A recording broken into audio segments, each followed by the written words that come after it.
प्रसव यानी कि बच्चे के जन्म की प्रक्रिया। प्रसव एक ऐसी क्रिया है जिसको हम कह सकते हैं न्यूरोएंडोक्राइन क्रिया है। कौन कौन से हार्मोन्स उसमें इन्वॉल्व होते हैं? 9 से 9.5 महीने का टाइम पीरियड ये होता है। माँ के मस्तिष्क के पास एक सिग्नल भेजता है, हेलो मम्मी, मैं अब बड़ा हो चुका हूँ और मुझे जो है अब बाहर आना है। उस टाइम पर एक हार्मोन बनता है जिस हार्मोन का नाम होता है ऑक्सीटोसिन। 2 जगह से जो है यहाँ पर सिग्नल्स आते हैं।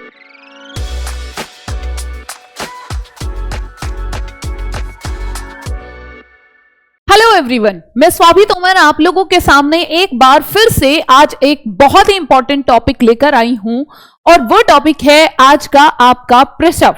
प्रसव यानी कि बच्चे के जन्म की प्रक्रिया है ना। हम बात करने वाले हैं कि आखिर जब बच्चा पूरी तरह से विकसित हो चुका होता है मां के गर्भ के अंदर, तो अब मां को कैसे पता लगता है भाई कि बच्चे का जो है बाहर आने का समय हो चुका है? बच्चे को कैसे पता लगता है कि अब जो है मुझे मां की बॉडी से बाहर जाना है और किस तरह से बच्चे का जन्म होता है? तो अगर मैं आपको बता दूं, प्रसव एक ऐसी क्रिया है जिसको हम कह सकते हैं न्यूरोएंडोक्राइन क्रिया है। न्यूरोएंडोक्राइन क्रिया कैसी है? मतलब यहां पर न्यूरो मतलब जिसमें हमारा नर्वस सिस्टम मतलब हमारी तंत्रिकाएं भी इन्वॉल्व होती हैं और एंडोक्राइन यानी कि जिसमें हमारे हार्मोन्स भी इन्वॉल्व होते हैं। तो किस तरह से मां के शरीर को पता लगता है कि भैया अब बच्चा जो है पूरी तरह से विकसित हो चुका है और अब जो है फाइनली बच्चे के जन्म का समय हो चुका है। तो चलिए आज के सेशन में बेसिकली हम यही देखने वाले हैं कि किस तरह से वो जो पूर्ण विकसित भ्रूण है, जब वो पूरी तरह से विकसित हो चुका है, उसके बाहर आने की प्रक्रिया कैसे है, कौन कौन से हार्मोन्स उसमें इन्वॉल्व होते हैं। तो चलिए एक्चुअल में आज हम बात करने वाले हैं यहां पर। आपने देखा, अगर मैं आपको बताऊं, जब प्रेगनेंसी के पूरे 9 महीने हो चुके होते हैं, ठीक है, 9 से 9.5 महीने का टाइम पीरियड ये होता है, ठीक है, जब बच्चे के बाहर आने का समय ही प्रसव कहलाता है।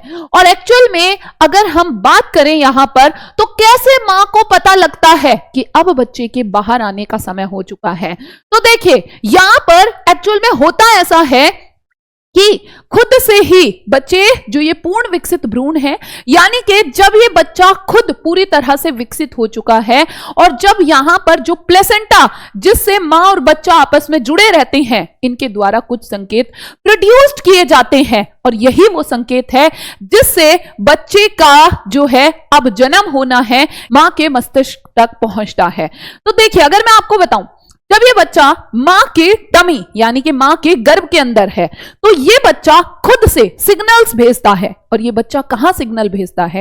ये पूर्ण विकसित भ्रूण जो है मां के मस्तिष्क के पास एक सिग्नल भेजता है, हेलो मम्मी, मैं अब बड़ा हो चुका हूं और मुझे जो है अब बाहर आना है।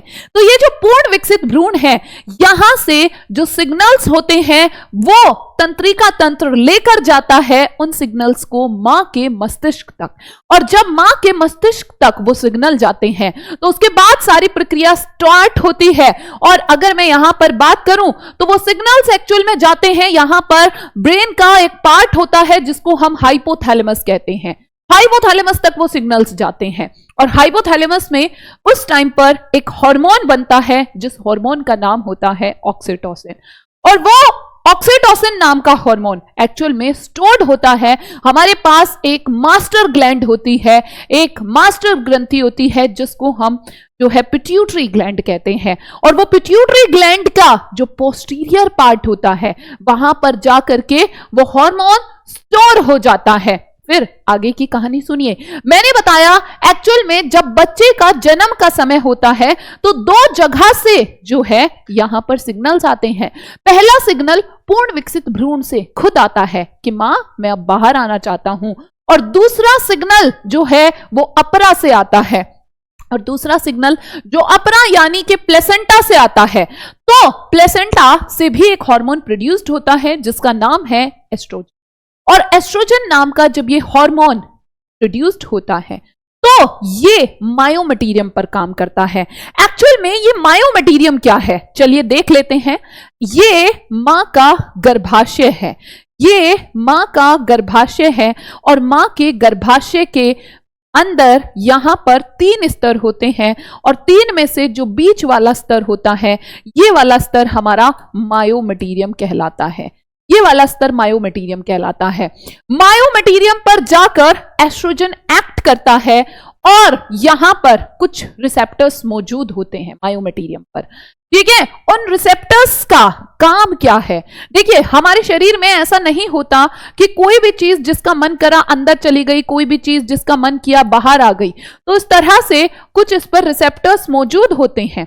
ठीक है, और वो रिसेप्टर्स होते हैं ऑक्सीटोसिन हार्मोन के लिए। ठीक, तो ये जब एस्ट्रोजन आकर यहां मायोमेटीरियम पर काम करता है तो ये ऑक्सीटोसिन हार्मोन के जो रिसेप्टर्स होते हैं उनको बढ़ा देता है मायोमेटीरियम पर।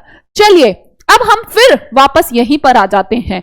जो हमारा ऑक्सीटोसिन बना था हाइपोथैलेमस से, जो स्टोर हुआ है पिट्यूटरी ग्लैंड पर। ठीक है, अब जब सही समय आता है, बच्चे के जन्म का समय आता है, उस टाइम पर ऑक्सीटोसिन हार्मोन रिलीज होता है और ऑक्सीटोसिन हार्मोन को बर्थ हार्मोन भी कहा जाता है। के बाद ये हार्मोन जाता है और कहां पर एक्ट करता है? इस मायोमेटीरियम ग्लैंड पर एक्ट करता है, इस मायोमेटीरियम लेयर पर एक्ट करता है। और जब ये मायोमेटीरियम पर आकर एक्ट करता है, यहां पर क्या करता है? इसके अंदर संकुचन बढ़ा देता है, जिसके कारण जो मायोमेटीरियम होती है उसमें संकुचन होने शुरू हो जाते हैं और धीरे धीरे जैसे जैसे रिसेप्टर्स और ज्यादा बढ़ते हैं वैसे वैसे क्या होता है, और ज्यादा जो है ऑक्सीटोसिन आकर उससे बाइंड होता है, और ज्यादा कॉन्ट्रैक्शन होता है, और ज्यादा ऑक्सीटोसिन रिलीज होता है। और जितना ज्यादा ऑक्सीटोसिन रिलीज होगा, जितना ज्यादा कॉन्ट्रैक्शन होगा, वही बच्चे के बर्थ के लिए रिस्पॉन्सिबल होता है। और फिर फाइनली समय आ जाता है, वो समय जब डॉक्टर आकर कहता है कॉन्ग्रेचुलेशंस, आपको बेटा हुआ है या फिर आपको बेटी हुई है। इस तरह से बच्चे का जन्म होता है। आई होप आपको आज का ये सेशन अच्छा लगा होगा, और अगर ये सेशन अच्छा लगा है तो प्लीज एक तो सभी सेशन को लाइक और शेयर करेंगे, और ऐसे ही किसी एक और बेहतरीन से सेशन में हम वापस फिर से मिलेंगे। तब तक के लिए बाय बाय एवरीवन।